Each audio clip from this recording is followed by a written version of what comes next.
everyone, my name is Coco. Thanks for checking out my channel. Just a little bit about me. I am currently working in healthcare IT. I have my bachelor's degree in cybersecurity. I also have my CompTIA Security Plus certification, and I'm a student for my master's program for clinical health informatics. Today I'm going to talk about a full path you can take to break into cybersecurity. I'm going to break down the cost, the timeline, the pros and cons, and my own personal recommendation so you can make the decision that best suits you. According to the Bureau of Labor Statistics 2024 publication, the median cybersecurity salary in the United States is about $124,000 a year, and the expected growth is about 29% by 2034, and there are about 4 million plus global cybersecurity jobs unfilled. Now that's a lot of job vacancies, but this is promising for anybody who wants to get into this space. So according to the Bureau of Labor Statistics 2024 publication, the median cybersecurity salary in the United States is about $124,000 a year. That job growth is expected to go up by 29% by the year 2034. And currently, there are 4 million jobs unfilled in the cybersecurity space. So if you are thinking about getting into cybersecurity or a related tech field, this is very promising, because if you look at the median salary, that's 6 figures. Now this is going to depend on your location, your experience, which I'm going to get into, and there are a lot of factors that play into that, but that's still a high amount for a median salary. And the job growth, 29% by 2034, with everything that's going on with AI and other tools that are coming out, you want to be in a space where your job is not threatened by technology. And that's one thing I absolutely love about the tech space and where I am currently in my career, is that AI and other tools that are going to come up are only going to enhance my work. They are not going to take away from it. So that's something to keep in mind. As I stated earlier, you do have 4 main paths to breaking into cybersecurity.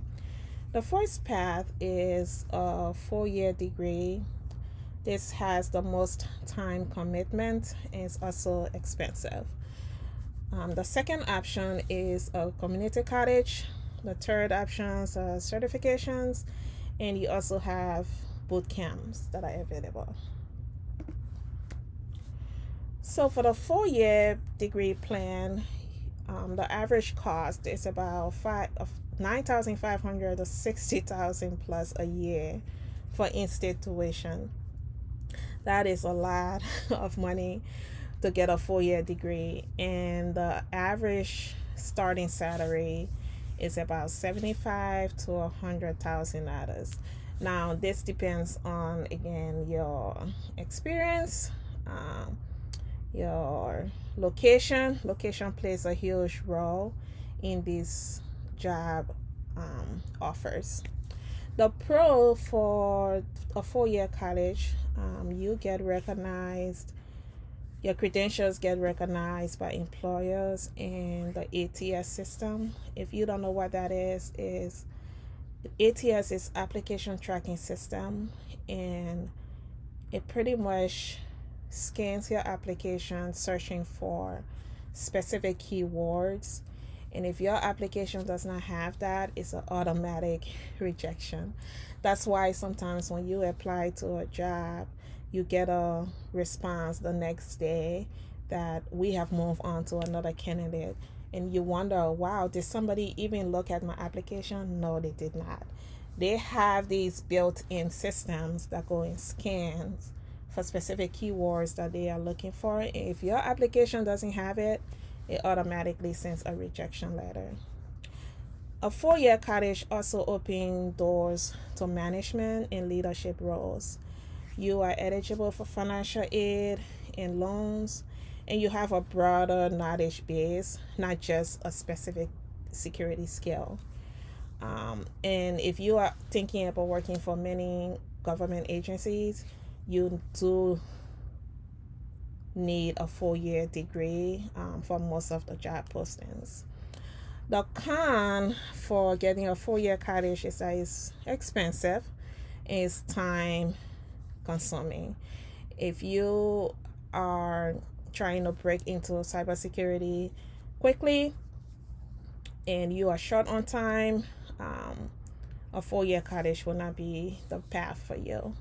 It's also a slower path to employment.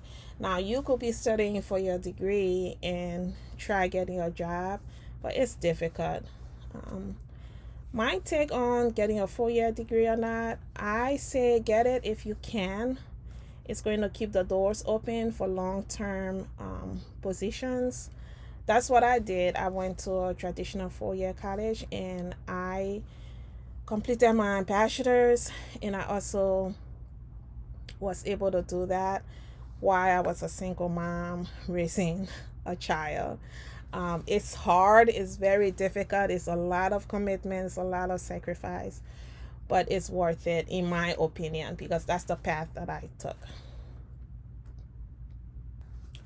The second option is to go to a community college. Now, this is realistically, I think this is a lot better than getting a 4-year if you are short on time but still want to get a formal education. The cost for that is around $3,000 to $6,000 per year for tuition. It's about 2 years. It's not a long time commitment. In the average starting salary is between $60,000 to $85,000 a year. The pros is mostly affordable, and you can transfer those credits to a 4-year university later if you do decide to get your bachelor's. That's also something to think about. This community college option is also eligible for federal financial aid, Pell Grants, and loan. You have flexible scheduling. This is suited for working adults who already have a job and they are trying to go back to school. You can go to your day job and then attend community college in the evening and get your degree that way. The con for this path is that most leadership roles require that 4-year bachelor's degree. So you might get a job after this, but if you want like a leadership role in IT, you will have to wait a little bit. But again, you can keep working on your bachelor's degree while working at an organization with your associate degree. And most employers will pay for your school or give you some type of compensation, tuition reimbursement. That's the word I'm looking for. So you can use this to your advantage. Get the associate degree, get a job, have that job help pay for your bachelor's degree. The third path is getting certifications. This is the shortest path, I should say.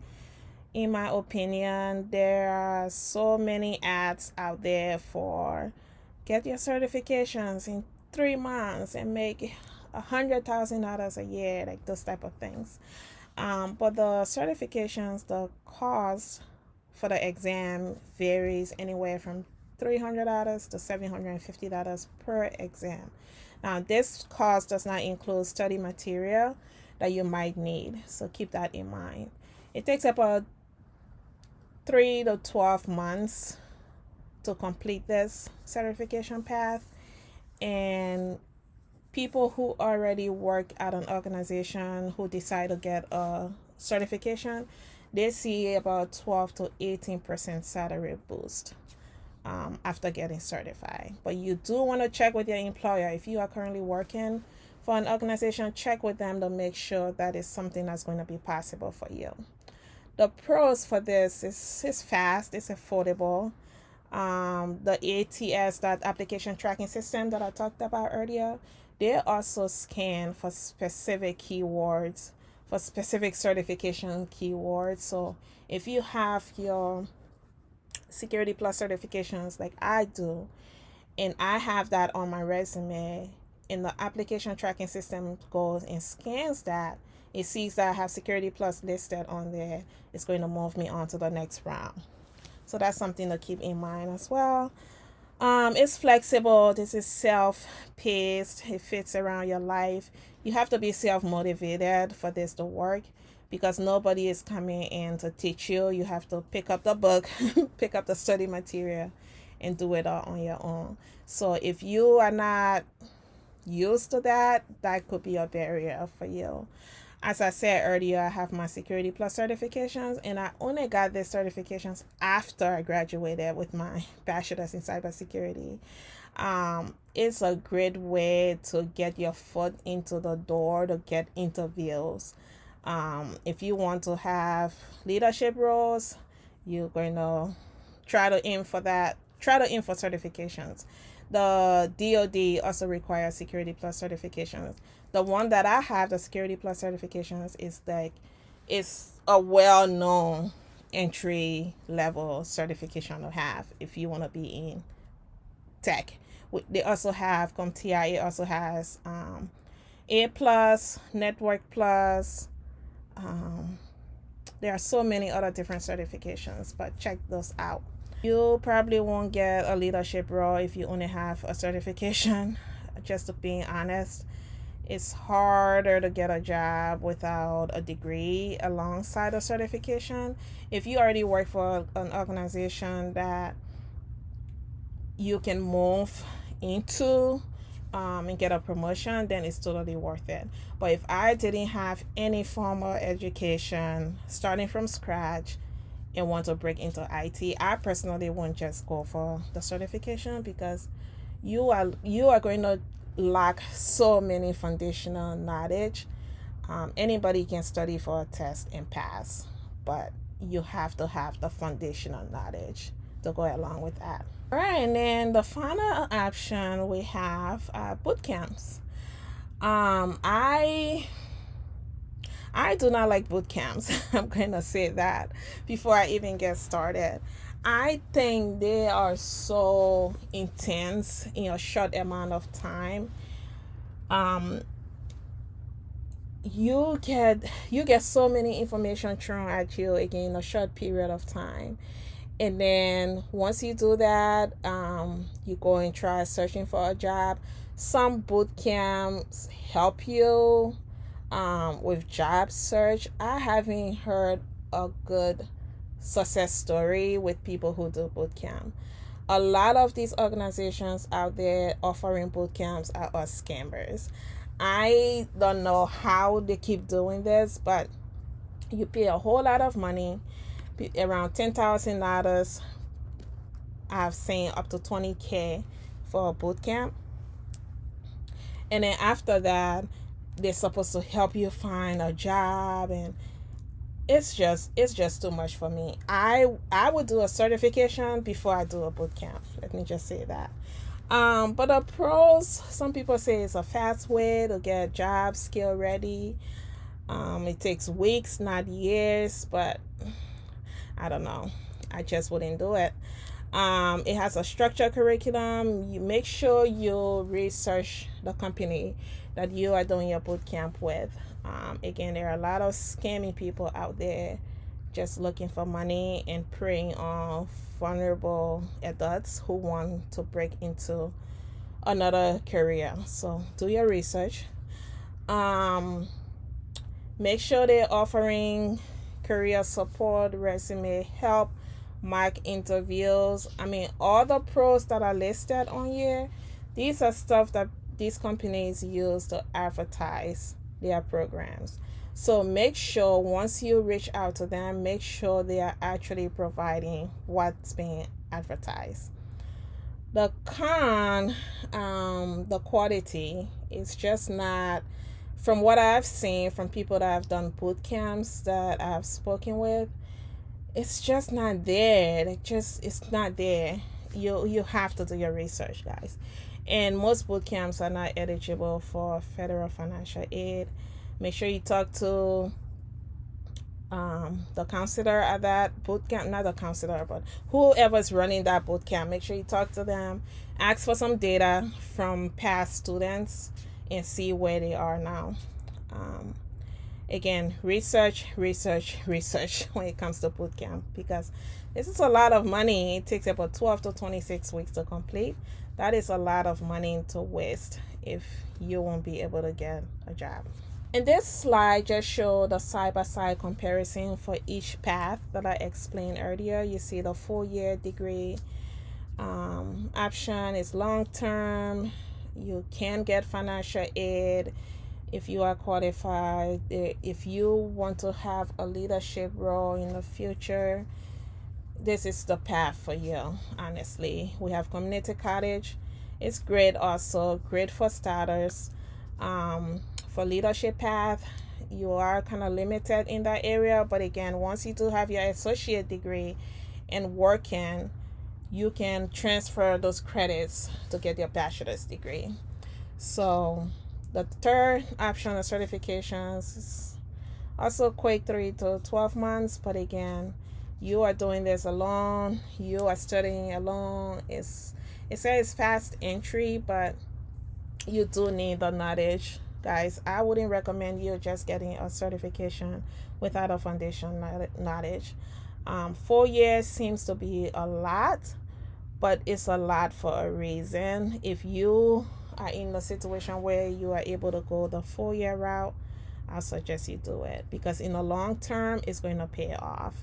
Now, I know some people who have just gotten certification and they were lucky and they got a job and they were making 6 figures, but it's not very common.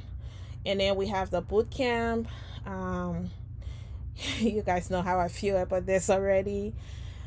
Just do your research when it comes to boot camp, because it's a lot of money being invested.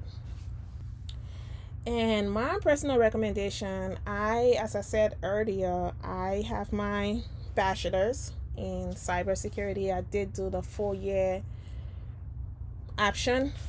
And if I was going to do this all over again, I wouldn't change how I did it. I would still do the 4-year option. I did struggle a lot because, again, I was a single parent. But some of you might have a spouse, to help you out while you go to school. And if that's you, kudos to you. That's a big help. If you have family who believes in you and want you to succeed and improve your life, take advantage of that as well. Getting a degree open doors for you. The certification on top of the degree is a bonus, right? So the ATS, the application tracking system, searches for degree title and certifications title. So if you have both of that on your resume, you are golden. Your 4-year degree, you can also get financial aid, scholarship, grants. Some communities offer single parent grants, single parents who are going to school, or just check with your local resources. There are so many resources out there that you probably do not even know is available to you. So my personal recommendation is getting a degree, either a 4-year or 2-year degree, and then add certifications on top of it. It's going to take a longer time, but it's going to pay off in the long run. This is all I have for this introduction video. Breaking into cybersecurity. As I stated earlier, I am working in healthcare IT, and I am trying to pivot and get more, not pivot, but I'm trying to get specialized in healthcare IT. So this is why I created this channel, to document that process. I'm going to do I'm going to talk about some courses that I have taken from my master's program that relates to my undergrad when I take my bachelor's degree. Also, I got my bachelor's degree. As I said, I was a single parent. I was also in my 30s, my mid 30s when I got my first bachelor's degree. So if I can do it, you can. Please don't forget to like, to share, to subscribe to my channel, and leave me some comments if you have questions about any of this, everything that I've talked about today. Leave those questions in the comment section and I will try to answer them for you. If I do not have the answer, I will get you the resources to help you. Again, thanks for watching and I will see you in the next one. Bye.